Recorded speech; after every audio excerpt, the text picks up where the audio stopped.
Salve, gente! Depois de problemas técnicos aqui, a gente tá de volta com o Thiago depois de 2 anos que a gente se encontrou aqui nesse canal. Muita coisa rolou, muita putaria, muito proibidão, muito 150 BPM. A gente já chegou até a cansar dos 150 BPM nessa altura. E a gente tá aqui, caso vocês não saibam, o Thiagson foi um dos primeiros caras que eu entrevistei aqui no canal, quando o canal ainda era compartilhado. E a gente passou por um arco muito louco aí. Eu tinha tipo 100, 200 pessoas me vendo, agora eu tô mais de 10 vezes o tamanho que eu tava na época. E por que não prestigiar as pessoas que a gente já entrevistou no passado? Sempre foi o meu desejo dar um espaço digno desses convidados aqui, e agora eu posso dizer que eu consegui atingir essa meta. E outra coisa, quando eu mencionei o Thiagson no podcast As Ideias, ele foi a pessoa mais requisitada aqui no canal. Então também isso aqui é a voz do povo. Ele está aqui de acordo com a voz do povo. Então, deem as boas-vindas efusivas aí ao Thiagson no chat. E, Thiagson, como que você está nessa quinta-feira de calor do caralho? Porra, salve, salve. Obrigado pelo convite, Ian. Por abrir os caminhos, né? Obrigado mesmo. Aqui tá meio frio até, assim, tá fresquinho. Tá mais aquele vapor, aquela umidade quente. Tá tipo uma sauna, tá gostosinho. O pai gosta. Não, achei que você tava aí descamisado por conta da situação climática, mas bom saber que tá todo mundo passando bem, né? Hoje a gente tá, então, num dia mais ameno. E hoje a gente vai trocar ideia sobre funk, cara. A gente vai trocar ideia sobre algo que nos é muito caro, algo que a gente gosta muito de falar sobre nesse canal. E ninguém mais qualificado, adequado do que o Thiagson pra falar sobre isso. Então, Thiagson, eu vou fazer muitas perguntas que você já tá cansado de responder, mas eu acho que vale a pena porque provavelmente muita gente vai te conhecer com esse vídeo. Então eu queria te perguntar, como é que você desembocou nessa história de estudar funk na universidade? Pode contar a história toda, a gente tem tempo. Ô, louco, Ian. Obrigado pela pergunta aí. Acho que para saber um pouco da trajetória, acho que quem não me conhece, eu sou o cara que é conhecido por fazer um doutorado na USP na área de música, que só um departamento que só tem música clássica, só se ensina música clássica, cultura do homem branco europeu, mas lá eu tô pesquisando o funk. Então isso causa o choque, né? O choque de prestígios, de capitais culturais, né? O funk, o lixo, e a música clássica, o luxo. Pelo menos é isso que tem no imaginário aí do senso comum. Mano, na verdade, eu fiz uma graduação de 5 anos, eu fiz a Unesp. Só que antes da graduação eu fiz o conservatório, a Fundação das Artes de São Caetano do Sul, e é só música clássica. Nesses 10 anos, viado, eu fui cansando. Então, acho que o funk veio como uma possibilidade de salvar a minha vida acadêmica. Eu só tô na universidade pela possibilidade que eu vi. Tinha uma brechinha pequena, um espaço pequeno dado a essas manifestações, mas eu vi uma brechinha de poder pesquisar, porque tava me angustiando. E na verdade também foi porque o funk fez parte da minha vida. Eu era moleque, mas eu não conhecia os conceitos e as coisas musicais assim que eu acabei conhecendo e desenvolvendo no conservatório e na faculdade. Então eu reouvi o funk depois de ter todo esse repertório musical e eu falei, caralho, tem muita informação musical, tem muita coisa que é tipo assim, dá um estudo, tá ligado? E aí eu vi, mano, tudo aquilo que falam sobre o funk não corresponde ao que ele é na realidade, nem na realidade musical, nem na realidade social. E também foi uma forma de me empoderar, mano, porque nessa crise com a vida acadêmica, mano, que eu tava tendo, é muito difícil ser, você que é um cara que pesquisa isso aí, você vai saber, é muito difícil ser artista, pesquisador, músico e pobre, e tudo isso junto, fudeu. Você escolheu ser as 4 coisas, né? Então, e aí... Pobre você não escolheu, né? Mas enfim... Pô. Escolheram por mim. Escolheram. E nisso aí, eu também comecei a ficar um pouco insatisfeito, mano, porque durante muito tempo eu tentei me enquadrar, porque não tinha pessoas periféricas, e mesmo que tinha, as pessoas se camuflavam também. Não tinha referência de pessoas periféricas estudando música. E mesmo, até tinha, na verdade eu lembro de um só cara preto, na faculdade inteira, nos vários cursos de música. Mas mesmo assim, as pesquisas atuais mostram, pelo currículo e por tudo mais, que as pessoas pretas dos cursos de música, desse curso tradicional de música, têm a cabeça completamente embranquecida, tá ligado? Então, eu durante muito tempo tentei me enquadrar, tentei ser aquilo, e isso vai gerando uma angústia, né? Você tentar ser aquilo que você não é, você sente umas coisas, puta, esse ambiente é meio hostil pra mim. E acho que teve uma fase que eu fingi bem, que eu era bom aluno e tal, as pessoas gostavam de mim, mas aí quando eu fui pro funk, arranjei desafetos, mas arranjei muitos afetos também. na universidade, né?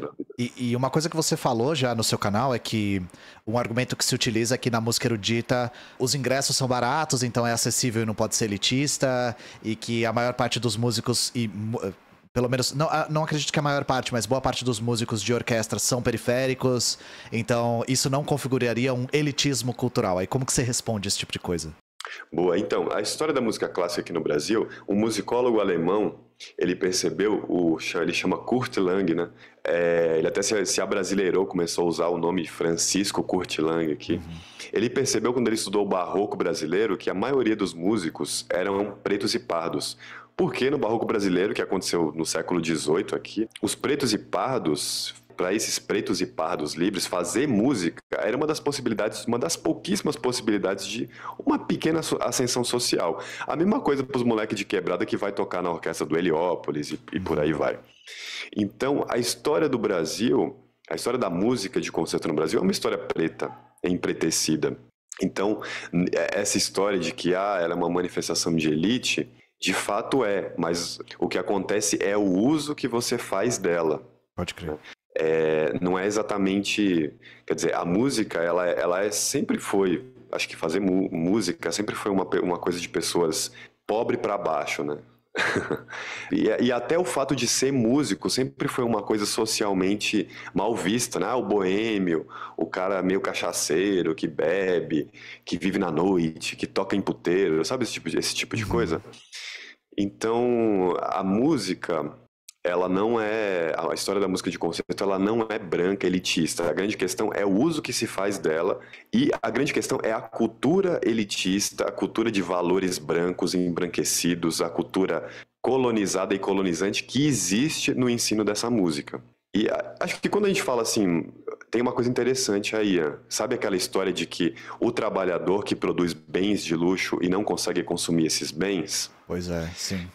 Quando eu falei que a história da música no Brasil, a história da música de concerto, a história da música clássica brasileira é uma história preta, teve um seguidor que ele respondeu assim, é claro, né? É a mesma coisa do cara que produz um iPhone, mas não consegue comprar esse iPhone. É que no caso da música é um pouco diferente, essa lógica não se aplica, porque para o cara tocar Mozart, ele tem que ter consumido muito Mozart. Ou seja, isso mostra que a música clássica ela é acessível, assim, ela é uma coisa que todo mundo consegue consumir, curtir, desde que esteja ao alcance e tenha acesso aos meios de entrada. Não é essa coisa elitista para gênios, essa coisa fascista, exclusivista que se mostra. Mas a grande questão é essa cultura, esses hábitos e valores elitistas, esses hábitos e valores eurocentrados, esses hábitos e valores de amar a Europa e você ter até vergonha de ser brasileiro. Uma coisa que rola muito na Sala São Paulo aqui, para quem não sabe. Às vezes, quando se toca, por exemplo, Villa-Lobos, Francisco Mignone, compositores brasileiros, tem umas tiazinha que sai do concerto, fala, tava tão bom esse Tchaikovsky. Isso acontece, gente. É um bagulho muito louco. Então é essa cultura que é nociva, porque na realidade quem faz é fudido também. Sim. E isso que você tá falando é interessante pra caramba, porque a gente tá falando de um branqueamento ideológico e não só de uma presença branca nos concertos ou presença branca na audiência das músicas ou na execução dessas músicas, mas de todo um arcabouço ideário que inclusive a gente viu, caso vocês não saibam, eu e o Thiagson a gente reagiu a um documentário horroroso do Brasil Paralelo falando sobre música que tem um momento muito explícito a respeito desse ideário branqueador que um dos entrevistados fala com todas as letras que música que eleva o espírito é música focada em harmonia e melodia e não em ritmo. O que já deixa, assim, com uma explicitude brutal, preconceito, o racismo, o elitismo. E, novamente, quando a gente fala em música com ritmos desenvolvidos, a gente tá se referindo à música africana, né, gente? E, por conseguinte, música latino-americana, né? E aí, Thiagson, você falou uma coisa muito interessante, que foi uma coisa que você mudou muito a minha cabeça a respeito. Você sempre salienta que nós, quando formos olhar para o funk, a gente tem que olhar para as qualidades musicais do funk. Porque quando se fala de funk, não importa onde seja, se fala muito do conteúdo controverso e do contexto social no qual o funk é produzido, mas muito pouco sobre as suas qualidades sonoras, né? E você ficou muito famoso, por bem ou por mal, mas assim, acho que nesse seu caso não existia publicidade negativa, por dizer que Bum Bum Tantan é mais complexo que o Bá. E aí, eu queria que você primeiro contasse essa história, a repercussão dessa história, e que você falasse um pouco a respeito dessa complexidade musical do funk que nem sempre é aparente para nossa mente embranquecida. Então, Ian, na verdade isso é uma provocação, porque o que eu defendo no fundo, o que eu defendo não, o que a gente consegue perceber é que toda manifestação musical eletrônica, ela é por natureza mais complexa em muitos aspectos, nos aspectos do timbre, nos aspectos da variedade de som e até no aspecto da intensidade sonora. Ela é muito mais complexa do que uma orquestra tocando música clássica, por exemplo, né? Só que, né, eu usei, assim, qualquer música eletrônica entra nesse quesito, mas eu usei o Bumbum Tantan para fazer uma provocação em relação a essa branquitude. A gente sabe que branquitude não é necessariamente pessoas brancas, mas para essas pessoas que foram cooptadas pela branquitude, inclusive até pessoas pretas e tal, para essas pessoas que foram cooptadas, aliciadas pela branquitude, mano, você dizer que uma música de um favelado do Capão Redondo é melhor, é mais complexa, mais elaborada do que, sei lá, o deus da música, Johann Sebastian Bach. Sim. Inclusive tem um culto ao Bach, viado, que eu acho nocivo no curso de música.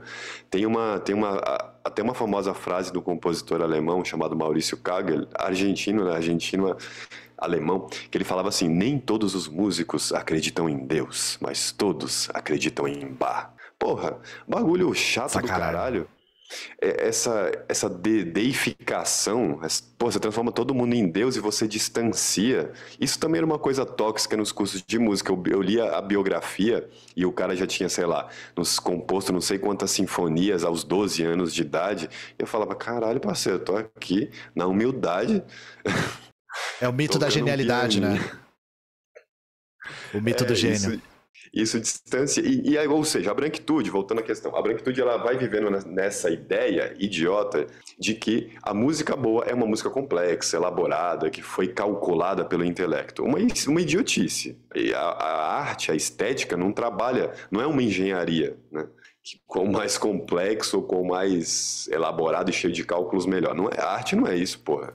Mas a branquitude foi tendo esses ideais estéticos no caso da música. E você inverter o jogo, falar, opa, Bumbum Tantan é mais complexo que Bach, que é uma frase assim, para fisgar, né, o clickbait, mas isso aí é estratégia, né?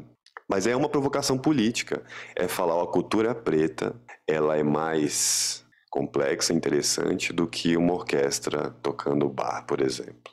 Tem mais timbres, a intensidade sonora é maior, a intensidade dos paredões num fluxo, mano, consegue tampar uma orquestra fácil, uma orquestra de 100 músicos tocando Mahler fácil, nesse sentido. E aí, falando a respeito da nossa estrutura racista, né, da estrutura racista do Brasil, uma coisa que você costuma dizer também é que o tempo legitima os músicos pretos. E que os brancos e a branquitude gosta de músicos pretos, mortos. Você consegue explicar um pouco pra gente o que isso quer dizer? Sim, mano. Toda vez que eu falo que o preconceito com funk tem a ver com racismo, as pessoas contra-argumentam assim, mas eu adoro jazz, blues, Miles Davis, Paulinho da Viola, B.B. King, Bezerra da Silva. Então eu gosto da música dos pretos, mas é interessante, você vê que existe um apego à música do passado. E tem duas coisas. Primeiro que é fácil você gostar dos pretos de um tempo que você não viveu, né, porque você não teve que conviver com eles. E segundo, que fica até parecendo essa ideia inconsciente, inclusive tem até um livro de uma pesquisadora preta chamado A Cor do Inconsciente, né? Ela fez um doutorado na USP, na psicanálise, na psicologia, e ela tem esse livro. Tem uma interpretação inconsciente também sobre isso, não é necessariamente dessa autora, mas só lembrei por essa questão do inconsciente, que fica parecendo que você está falando, eu adoro a música preta, eu adoro os artistas pretos, mortos, né? Então a branquitude tem essa indigestão cultural, demora para digerir as coisas, né? Eu tive a oportunidade uma vez de ir num show, porque eu ganhei ingresso, porque eu jamais ia gastar, sei lá, R$250 na época, para ver o Paulinho da Viola, acho que no Citibank Hall.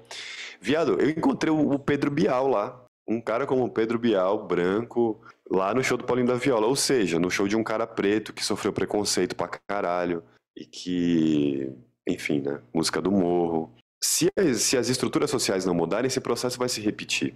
o funk vai se legitimar, inclusive parte do funk já é legitimado. Por exemplo, eu só quero é ser feliz. Isso aí já tá legitimado. Por isso que eu odeio essa música, viado. Porque quando a branquitude aceita e pode tocar isso em qualquer instituição, perde toda a questão de o enfrentamento, perde o sentido de resistência, perde essa contestação que existe. Eu ia te perguntar justamente isso, se você enxerga que o funk da década de 90 do Volt Mix está sendo legitimado agora. Está sendo elevado a uma categoria de o bom funk em contraposição ao funk putaria recente, ou funk ostentação. Aí você já basicamente respondeu, né? Que sim, o que era rechaçado na época está sendo legitimado agora, né? Mano, é isso aí. E tem umas razões. Isso aí é uma questão muito antiga já. Tem uma tese de doutorado da Adriana Carvalho Lopes, Funk-se, quem quiser, que já tem. Isso é de 2011, né? Essa tese. E nessa tese já fala desse embate entre o funk de raiz e o funk. Quer dizer, tem essa questão política, mas também tem uma questão até neurológica, mano. Você já percebeu que as pessoas, elas tendem a se fixar, elas tendem a fixar o seu gosto na música de quando elas foram jovens, na puberdade, na adolescência? É interessante esse fenômeno também. Sim. Isso também tem as suas razões neurológicas. O que a gente aprende de conteúdo musical na infância e nesse período da adolescência, a gente não vai esquecer até em casos de Alzheimer. É muito louco, mano. Nossa, é verdade. Os pacientes com Alzheimer lembram de músicas da infância. É verdade disso. Mas as músicas novas, as músicas que, tipo assim, mais recentes que o cara acabou de ouvir ali. Não... E falando nisso também, eu já tentei me inteirar na história do funk, ler a literatura a respeito e tal, e você sempre se depara, quando você vai estudar esse tipo de coisa, com a mesma história, que é a história do DJ Malboro e do Hermano Viana. E eu sei que você é uma das pessoas que é um pouco resistente em traçar a linha evolutiva do funk a partir do livro do Hermano Viana. Você pode explicar pra gente o que é esse livro e por que você é resistente a esse tipo de narrativa, como tendo a gênese do funk no livro do Hermano Viana? É porque é uma questão mítica. O que aconteceu? O Hermano Viana estava fazendo mestrado em 1987 sobre os bailes black, os bailes que tocavam essa música, esse hip hop dançante, Miami Bass e tal. Essa música preta norte-americana. E aí ele conheceu o Malboro. O Hermano Viana é irmão do Herbert Viana, do Paralamas do Sucesso, que na época estava fazendo sucesso, né?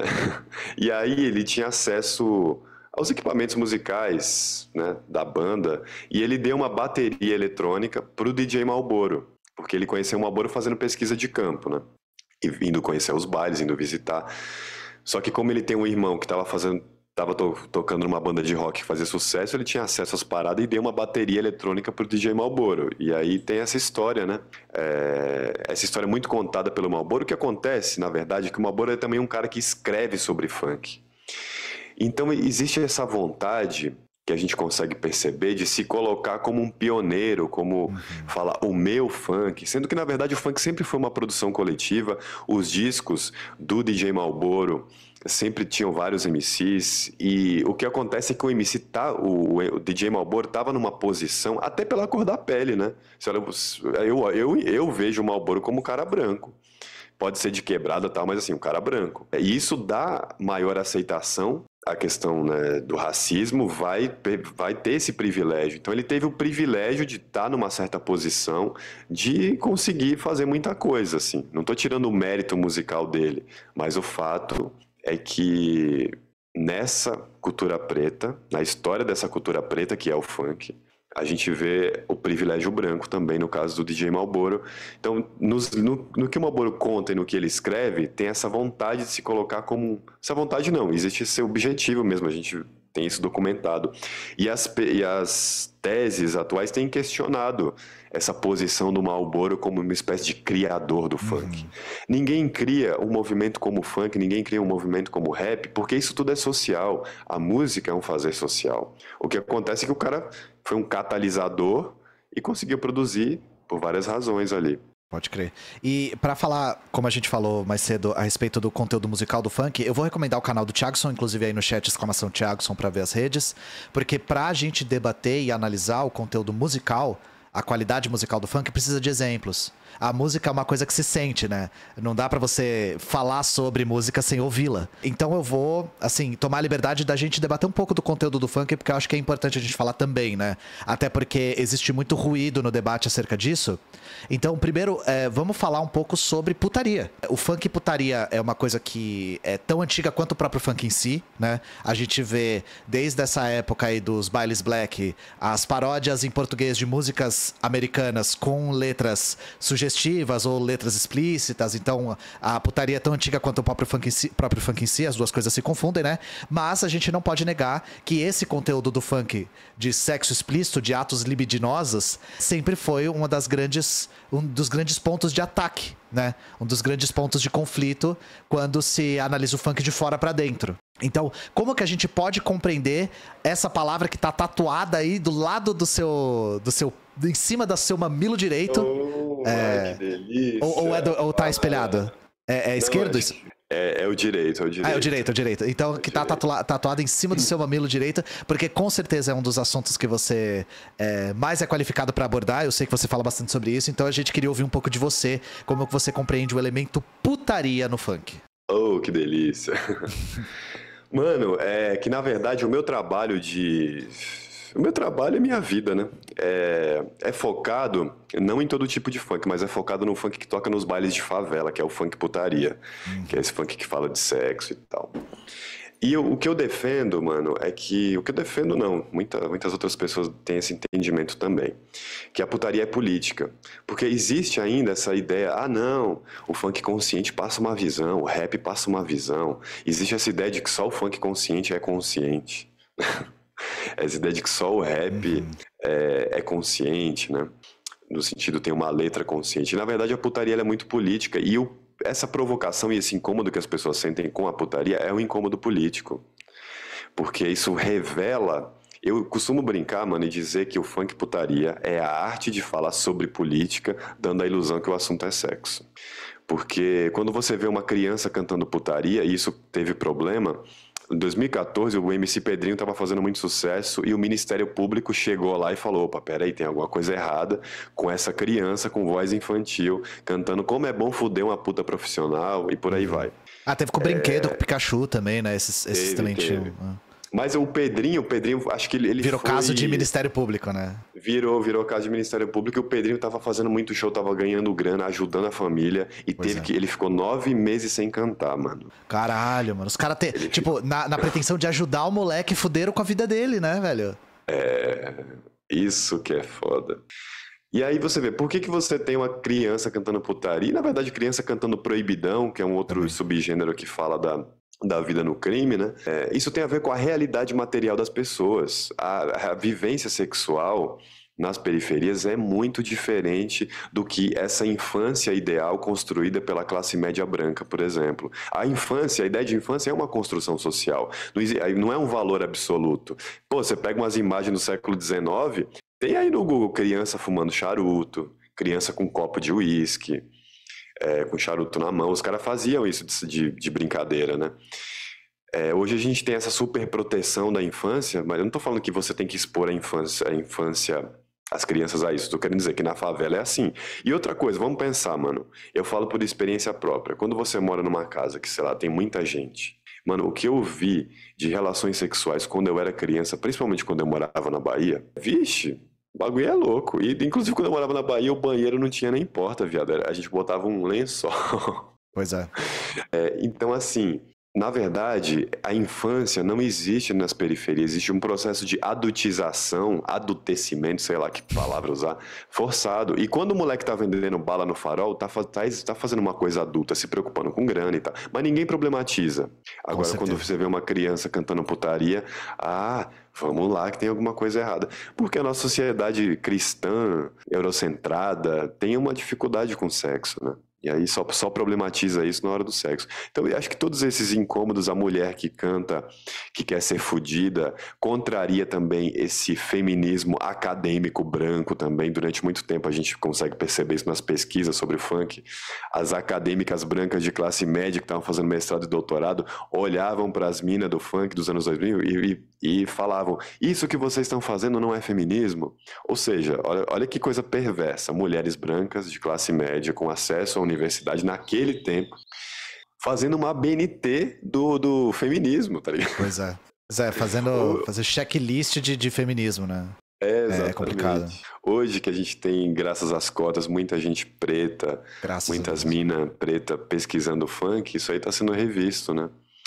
Porque existe essa ideia equivocada nessa primeira geração de pesquisadoras que criticavam o feminismo do funk, que é o seguinte: é achar que a mulher quer agradar o homem. Então essas feministas falavam isso: vocês estão sendo aliciadas pela indústria pornográfica, suas funkeiras faveladas. Só faltava chamar de funkeira favelada. Sim.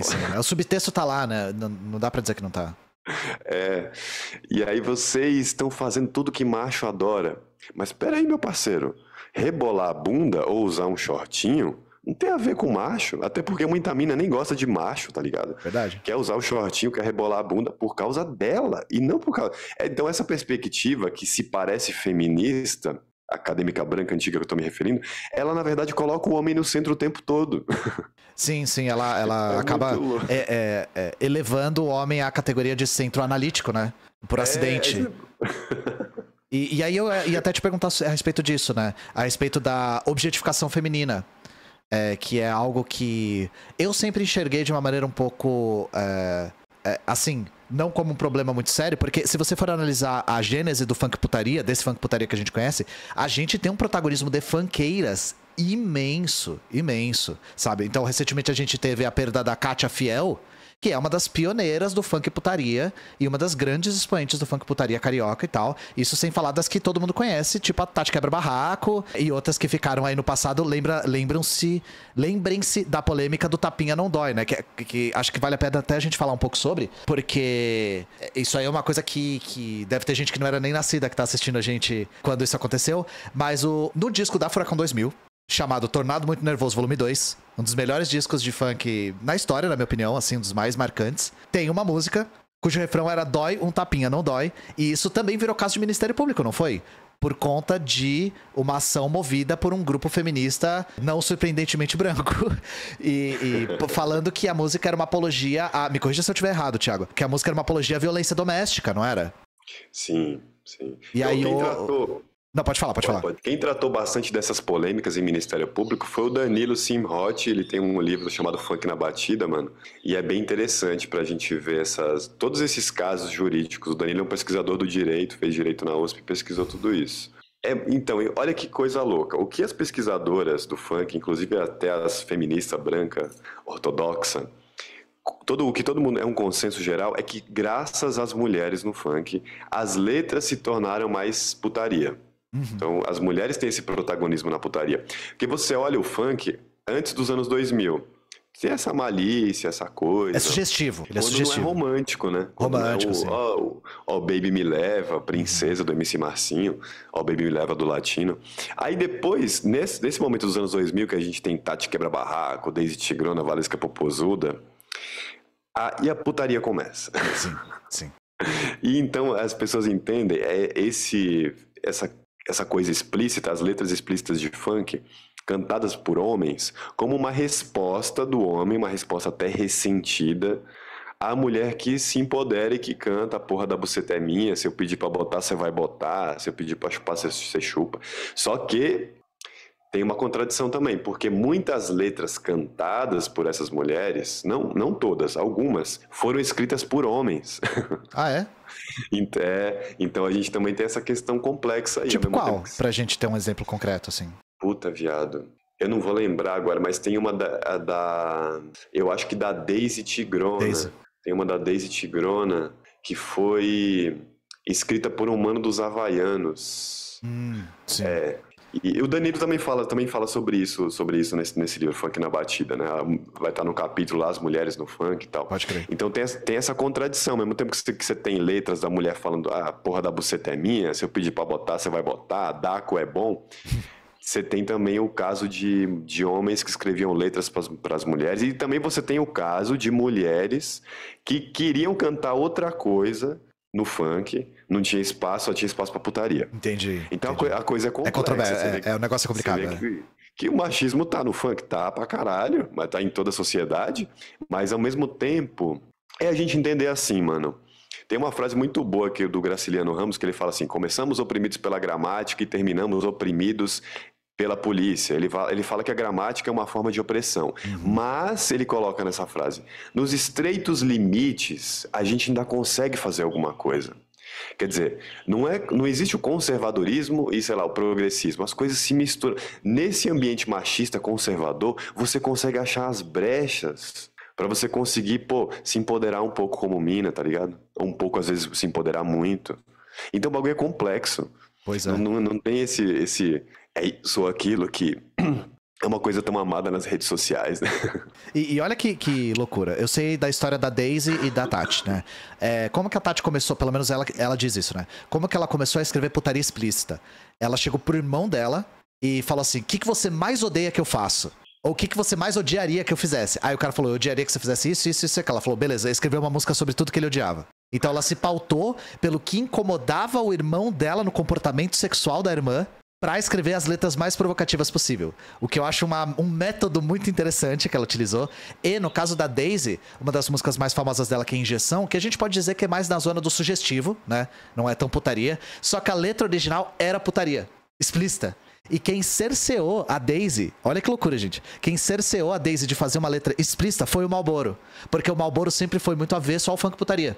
O Marlboro, que é o autoproclamado pai do funk, sempre freou o avanço em direção ao funk putaria explícito. Então a música Injeção, tem a Daisy falando como é que ela é a letra original, mas o Marlboro falou: não. Essa coisa de pau no cu eu não vou deixar passar não, sabe?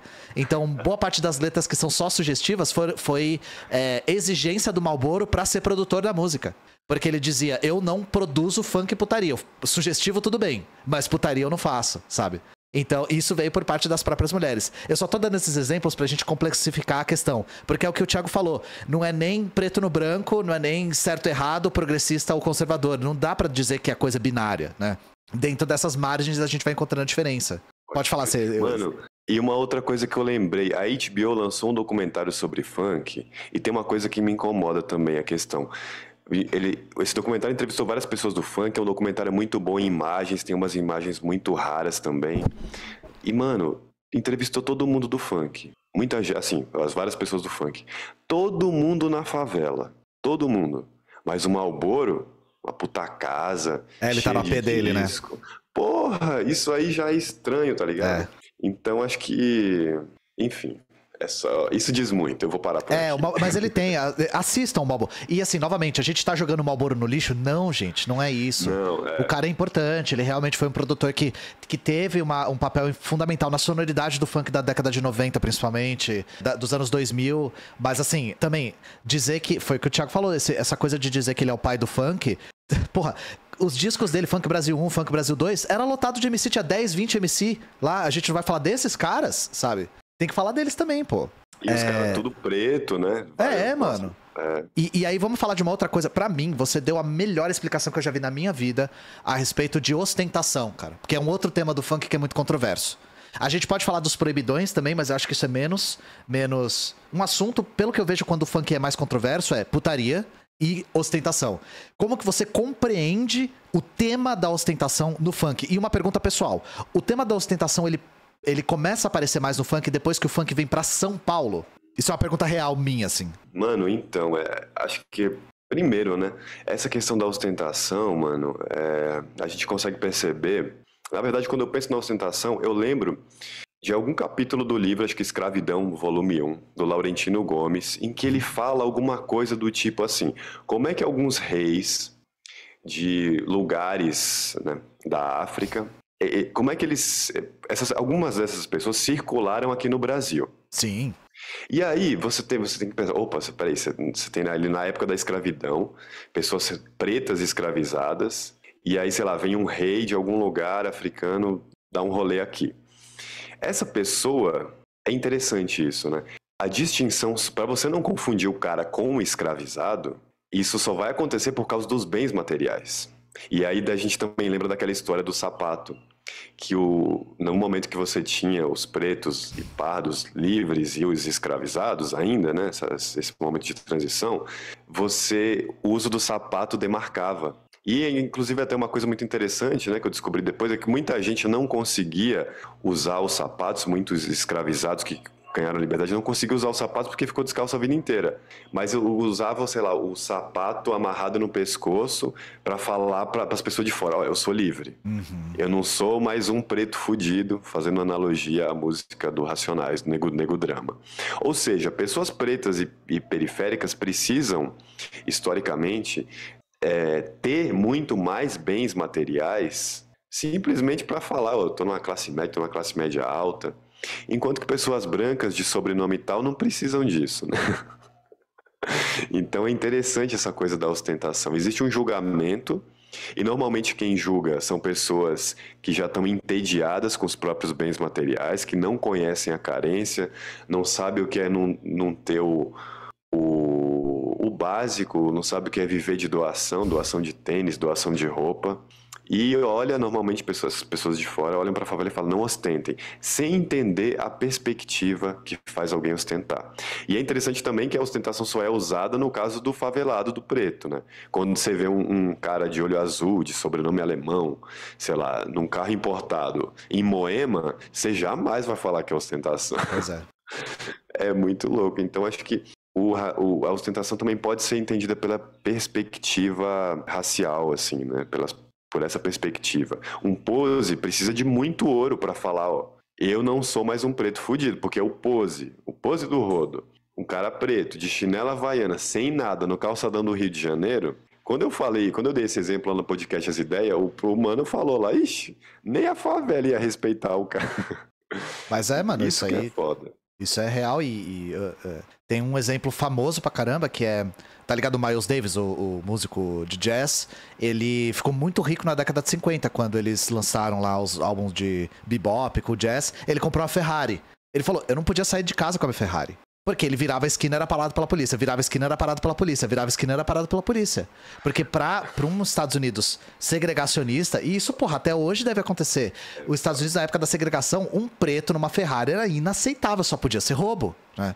Então, tem essa perspectiva também, sabe? A ostentação, ela tem que ser entendida, eu concordo com você, por isso que eu falei que a sua análise é muito boa. Sobre o prisma de uma estrutura racista. As duas coisas não estão desvinculadas, sabe?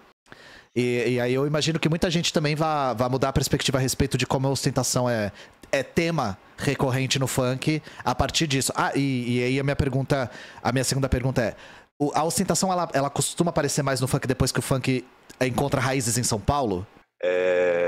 Eu acho que não necessariamente em São Paulo, é que São Paulo ficou conhecido por isso, mas, por exemplo, uma coisa que eu acho que é marco e que influenciou muito a cultura do funk, tem um disco do 50 Cent que foi lançado, eu acho que em 2002 ou 2003, ou 2001 talvez, que é o Get Rich or Die Trying. Die Trying, isso aí eu conheço porque o Ice Blue falou. Esse disco, nossa, eu ouvia demais. Esse disco era muito bom. É muito bom, assim. É um marco, né? E era aquela coisa do dinheiro, da ostentação. E isso foi chegando no funk com atraso. No Proibidão a gente já tinha essa questão no Rio de Janeiro, mas eu acho que calhou, né? Quando o funk começou a ter mais visibilidade em São Paulo, na Baixada Santista, chegou. Então, o tema da ostentação não necessariamente não começou com o funk paulista, mas acabou acontecendo. E à medida que o funk paulista foi conhecido por causa da ostentação, aí potencializou, entendeu? Ah, pode crer. Virou uma identidade, né? Virou uma identidade do tipo, é isso que vocês esperam de mim, então eu vou vestir esse estereótipo.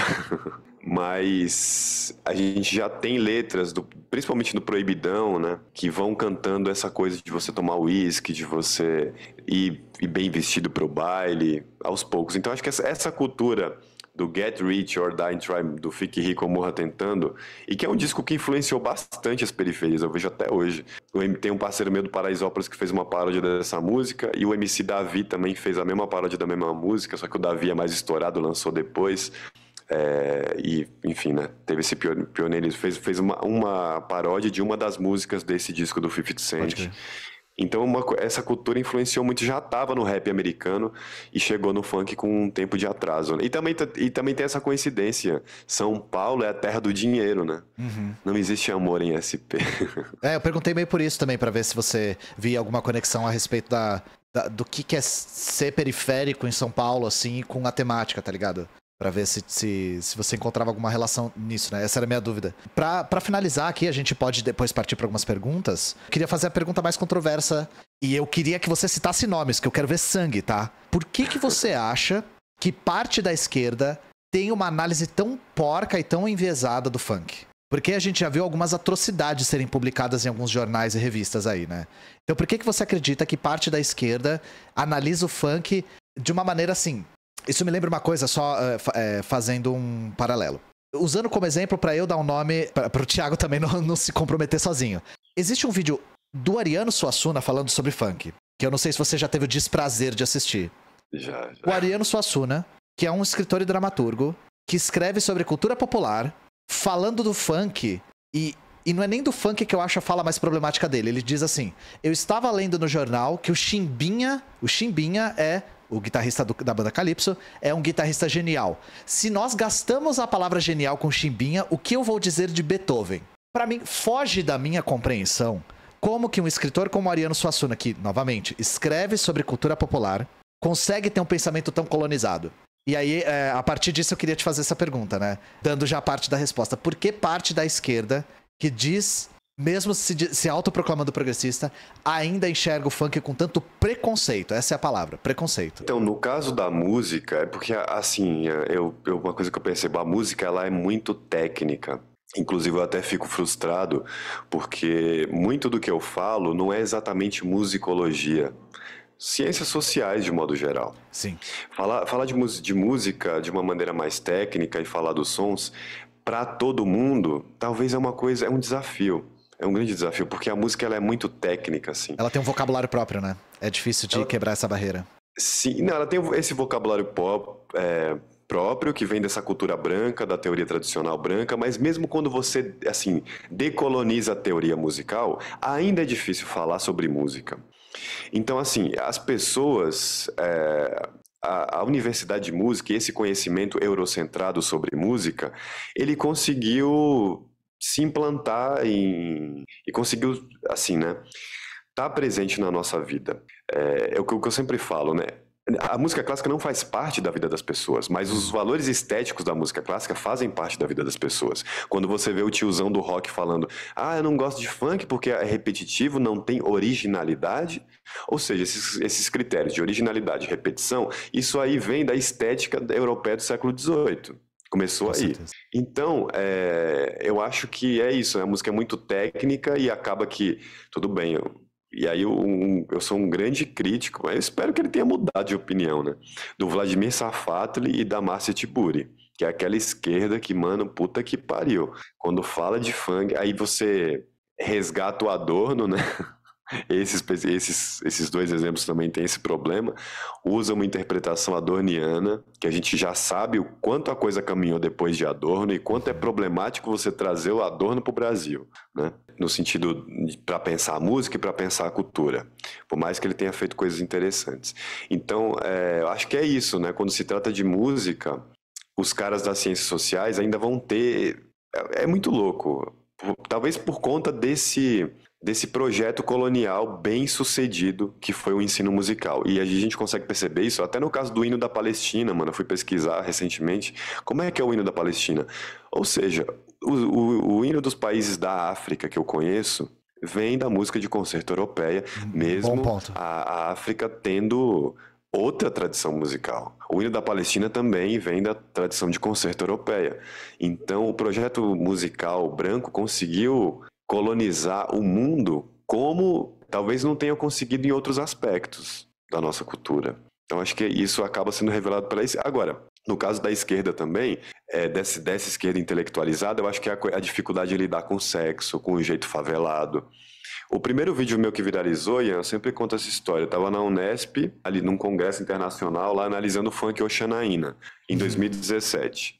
Em 2017, o MC Lan tava estourado com essa música. Aí eu fui mostrar para as pessoas, vocês conhecem essa música? E para minha surpresa, ninguém ali do Instituto de Artes da Unesp conhecia. Eu falei, caralho, que mundo essas pessoas vivem. Beleza. Aí eu botei para tocar e numa hora lá o MC Lan falou, ô Xanaína, vem com o boga na linguiça. Uma senhora levantou a mão e perguntou, com licença, o que é boga? E aí é isso. Eu fico muito feliz que você gerou esse momento. De explicar pra senhora o que era a palavra boga. E aí é isso, essa dificuldade em lidar, e aí isso vai... Então, e aí novamente, a putaria é política. Na putaria a gente percebe bem as diferenças de perspectiva, de sexualidade. Aí eu acho que aí, tudo bem, você pode ser de esquerda e tal, e lutar, e tomar surra da polícia na manifestação, mas quando se trata do funk, da putaria, você acaba denunciando e vendo os preconceitos por causa da própria criação de uma pessoa branca, de classe média. Isso é denunciado no julgamento estético sobre o funk. Com certeza. Bom, pra finalizar, fala um pouco do seu livro, que a gente esqueceu de comentar mais cedo, né? Você tá com ele em mãos aí, mostra pra galera. Enquanto você tá falando do seu livro, eu queria pedir pro pessoal mandar pergunta. Oi, Ian, obrigado. Na verdade, eu não tô com o livro, eu tô com o boneco do livro aqui. Boneco do livro? O boneco, mano, é quando a editora imprime... Pra você ver como é que fica a capa, né? Não, na verdade, eles imprimem pra você revisar físico. Tem até pode crer. Aqui. E aí, essa capa aqui é do Baile do Bega, no Paraisópolis, tirada pela parceira Glória Maria. A Glória é uma parceira que, inclusive, o Chavoso me apresentou ela. Pode crer. A gente ficou mais próximo. Eles têm um trampo muito da hora. E, mano, acho que é o primeiro livro escrito sobre funk por um músico. Isso é muito importante, mano, porque é a visão de um artista, antes do funk ser problema social, ele é som, ele é arte. Então é importante que alguém desse lugar fale sobre isso. E a gente vê esse atraso, eu falei, em 1987, o Hermano Viana, das Ciências Sociais, fez um trabalho sobre funk. Então as ciências sociais já lidam com funk há muito tempo, mas e um músico? Por que não tem Verdade. também pesquisas na área de música sobre o funk? E daí a gente entra nessa questão. A área de música, ela é mais racista do que os outros ambientes. Ela é mais elitizada, enfim. E acho que é isso. E também uma coisa que eu falei no livro, Ian, é que existe uma tragédia grega nos pesquisadores do funk. E tragédia grega, pra mim, o bagulho é o seguinte: é quando você sabe que vai dar merda, aí você tenta fazer diferente e dá merda do mesmo jeito. Tipo, o mito do Édipo, que foi avisado lá, você vai matar seu pai, vai casar com a sua mãe. Ele faz de tudo e acontece exatamente isso, né? Pois é. E qual que é a tragédia grega do funk, mano? A tragédia grega do funk é o seguinte: os pesquisadores, tentando desvincular o funk do crime, falam mais sobre crime do que sobre funk. O bagulho é muito louco. Pois é. Aí... Foi que você falou de colocar também o homem como centro das análises, ao tentar desvincular o homem como centro de análise, né? É essa tragédia mesmo, né? E aí é isso, e acho que a perspectiva de um músico é uma perspectiva de quem vai aceitar e entender todo tipo de letra, até surubinha de leve, porque na perspectiva musical eu tenho as minhas razões para defender, e também o cancelamento da surubinha de leve foi um cancelamento muito perverso, foi cancelado por uma esquerda branca também. Teve essa até história eu não conheço. Mano, surubinha de leve que é aquele funk que fala taca a bebida, depois taca a pica e abandona na rua. Tá. Ele foi censurado no Spotify. E olha que coisa louca. E daí tem aquele gênero que é resposta no YouTube, sabe? Uhum. E aí apareceu umas minas branca tocando violão, ensinando o surubinha de leve como ele devia tratar as minas, com aquele discurso feminismo Avon, sabe? Ou seja, que é o feminismo de grandes marcas, que na verdade não está preocupado com uma luta feminista, cancelando essa música e dizendo como o funkeiro deve falar com as minas. E nesse processo a gente vê uma coisa perversa. Primeiro, que as minas estão conseguindo visibilidade, conseguindo hype em cima do surubinha de leve, que foi cancelado e censurado. Enfim, muito louco, né? Uhum. Mas acho que na perspectiva de um músico, a palavra é som, né? E letra de música não é manual de comportamento ético. Sim, lembra? sim. E a gente nunca pode esquecer que uma leitura equivocada que se faz a respeito do funk desde que o funk existe é de que o funk é o moldador da sociedade. Então, a gente vê isso, por exemplo, eu que sou professor, já vi isso em escolas, do tipo, essas crianças se comportam mal porque elas escutam funk. O funk, assim como as artes, é uma manifestação da realidade material dessas crianças, é uma manifestação da realidade material dessas pessoas. Então, isso aqui é uma inversão da lógica. Novamente, foi como você falou. O funk putaria não é porque se canta putaria e depois se pratica putaria. É porque a sexualidade nas periferias e nas favelas é praticada de uma maneira distinta dessa sexualidade idealizada. Então, foi o que você falou. Muito marxista da sua parte, inclusive. Achei muito bem adequado. Um monte de gente aqui tá falando que seu microfone é muito da hora. Valeu. Aí, uma pergunta. Thiagson, você acha que os pesquisadores do funk deixam o seu viés contaminar suas análises? Eu acho que sim, até agora. Mano, eu sou muito diferente, assim, é uma coisa que eu percebo quando eu me relaciono, quando eu troco ideia com outros pesquisadores. Talvez eu não seja um pesquisador ideal, eu não me vejo muito nessa posição, assim, né? E essa questão de origem, a gente consegue perceber também na pesquisa. Não é nem no julgamento estético, é no jeito de conduzir a pesquisa, no jeito de falar. Aquela coisa que o Galo te problematizou lá no podcast, a estética, sim, da estética, sabe? sim. É muito louco. Então, acho que sim, tem esse viés. Inclusive, eu já vi até pessoas que fizeram um bom trabalho sobre funk serem racistas. Caralho. Isso aí me marcou bastante. É foda. Mas é uma coisa que você falou que é fundamental. Não existe saída senão encher as universidades de pessoas da favela e pessoas pretas. Porque são essas pessoas que vão ser a vanguarda desse tipo de pesquisa. Não é à toa, sabe? E não é à toa que a gente tem tido uma nova era de produções a respeito do funk vindos justamente dessas pessoas. É disso que a gente precisa. Inclusive, eu pedi pro Thiago separar uma bibliografia pra gente deixar aqui no vídeo, pra todo mundo que quiser se aprofundar no tema. E, assim, coisa pra ler não falta, de verdade. Tem muita coisa de uma qualidade muito alta hoje em dia. A era da pobreza acadêmica acerca do funk é uma coisa que tá ficando pra trás. Os acadêmicos, muito em decorrência das políticas de inclusão também, estão conseguindo trazer isso pra gente agora hoje em dia, né? Graças a Deus. Tem bastante coisa. Aqui perguntaram também o que você acha do disco Baile do FBC, a respeito da nostalgia, né? Pra gente falar sobre nostalgia. Pô, isso é muito bom, porque em 2023, o Tamborzão, que foi criado em 1998 pelo DJ Luciano, da Zona Oeste do Rio, voltou com tudo. Na música Tá Ok. Não, tá ok.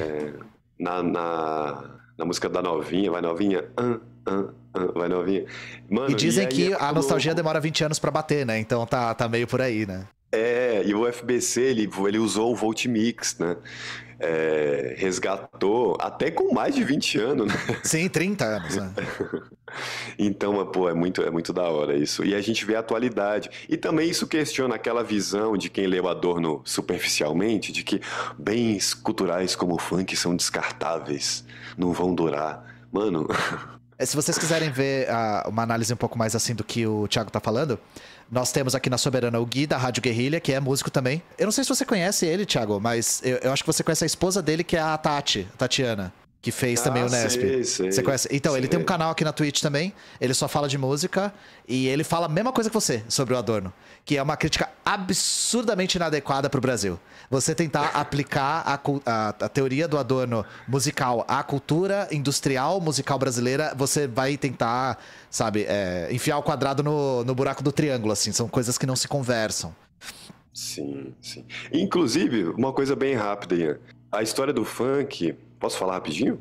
Fica à vontade, eu tô lendo aqui. Eu só tô olhando pra baixo porque eu tô lendo o chat, mas eu tô te ouvindo. E uma coisa muito louca, que o funk, na própria história, ele já questiona essa ideia da imposição da indústria cultural que muita gente acha. Que a indústria cultural é criada e dá pros pobres para alienar, é o ópio do povo. Essas idiotices superficial que falam, né? Na verdade, o funk, ele conseguiu... ter uma adesão pelas periferias sem passar pelos grandes meios de comunicação. Sim.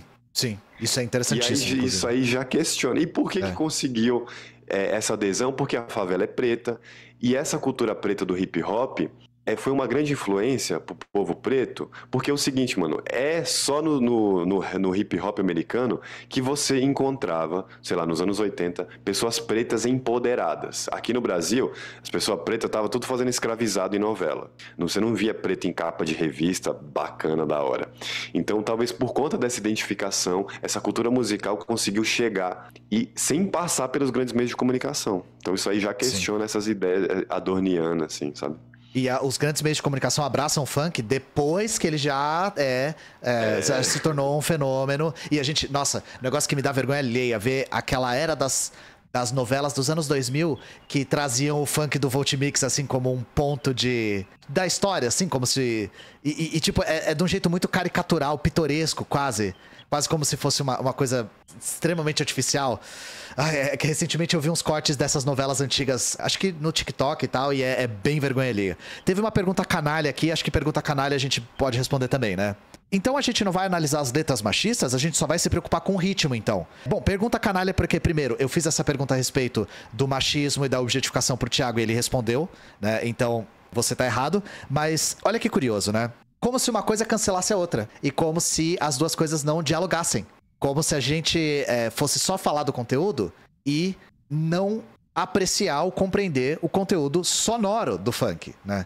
Então, pra vocês verem como esse ruído, mesmo depois de uma live que a gente tá tentando esclarecer as coisas, ainda bate mesmo dentro dessa esquerda, né?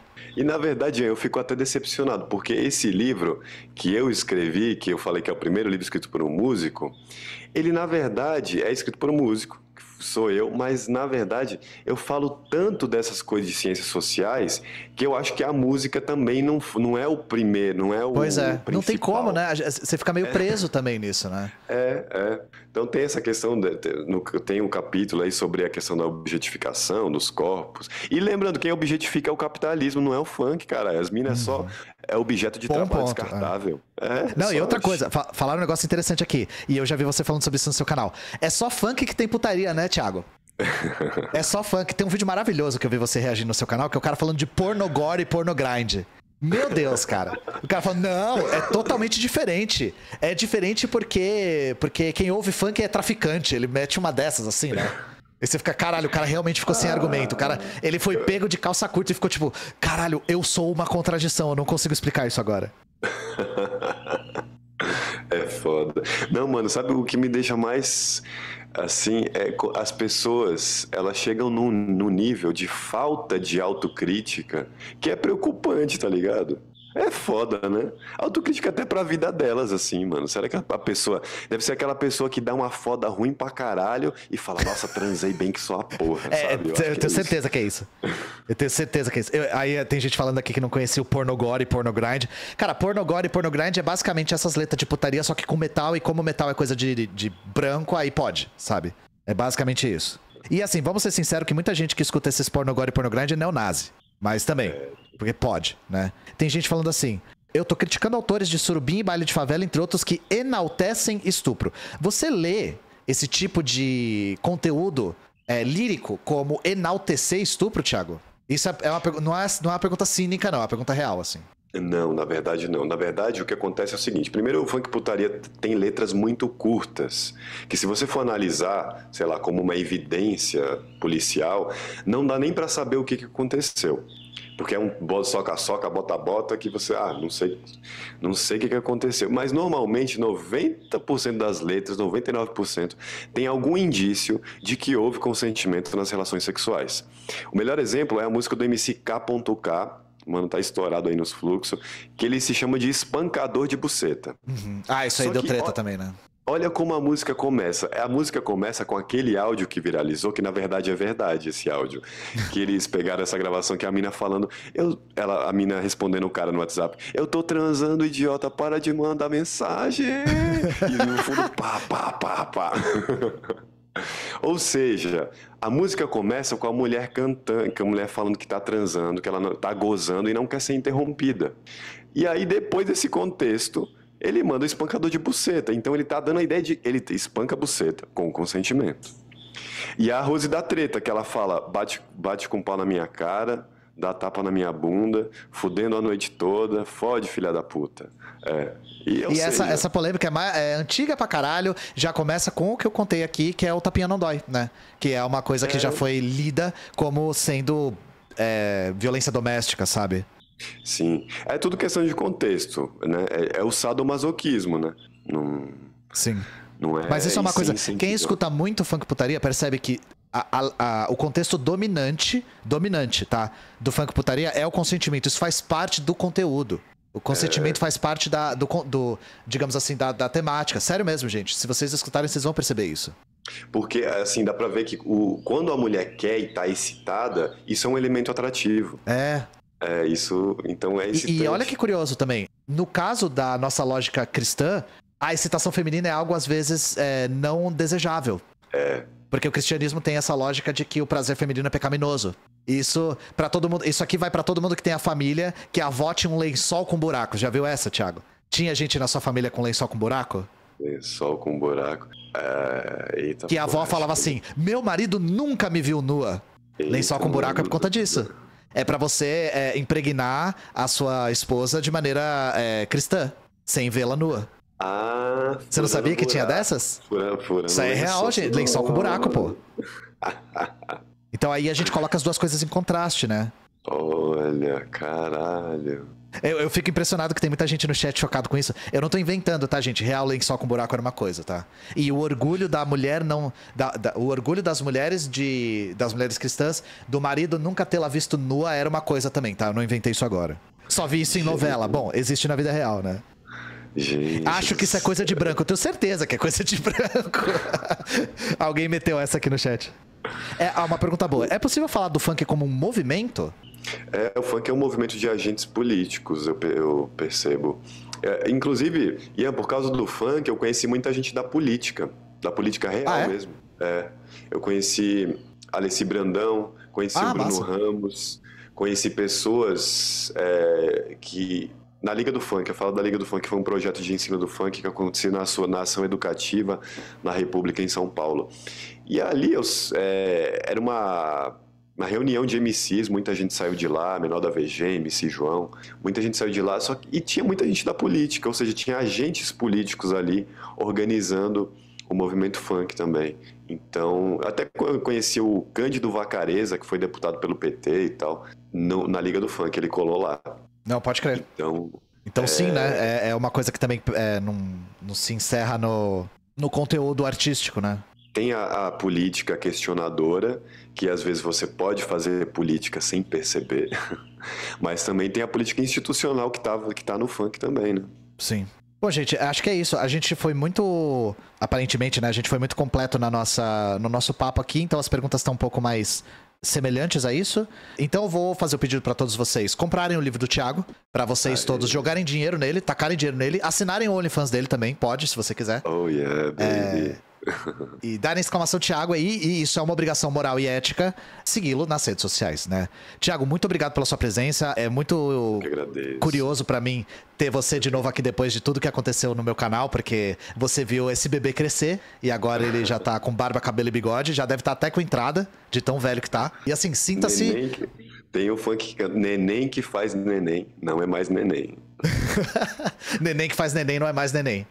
A gente tá nesse nível, né, de podermos ter crias. Eu quero sempre usar o meu canal, como vocês sabem, pra catalisar conteúdos que eu acredito que deviam ter mais projeção. Como eu mencionei lá no As Ideias, o Thiago é um dos caras que eu acredito que todo mundo devia acompanhar, porque o funk faz parte da nossa cultura, o funk tá na ordem do dia, o funk é o gênero por excelência de música eletrônica brasileira, a gente não consegue escapar dele nem se a gente quiser, e entendê-lo é parte essencial de entender a nossa cultura. Quem está ignorando está mal informado, na minha opinião. Então, Thiago, considerações finais? Ô Ian, só queria perguntar pra você, agora que você tá estourado, como é frequentar as surubas do Dória? Cara, o Dória, ele tem a fama de não remunerar muito bem as pessoas que ele convida pra suruba dele, né? Não tinha essa questão dele ser uma pessoa que não remunera de maneira adequada? Então, assim, de graça eu não faço nada, aí eu só frequentaria se eu fosse muito bem remunerado, né? Mas seria um prazer aparecer naquele vídeo lá que quase fez com que acabasse com o casamento dele. Eu acharia fantástico aparecer naquilo lá. Seria a minha carreira teria sido realizada, eu podia já me aposentar. E é isso, gente. Um beijo no coração de vocês e teremos no futuro mais entrevistas agora que eu posso ter um espaço mais prestigioso pra chamar e não são entrevistas pra, tipo, 4 pessoas que nem a primeira vez que eu entrevistei o Thiagson. Então esperem mais. Beijo pra vocês, fiquem com Deus, bebam água e escutem funk.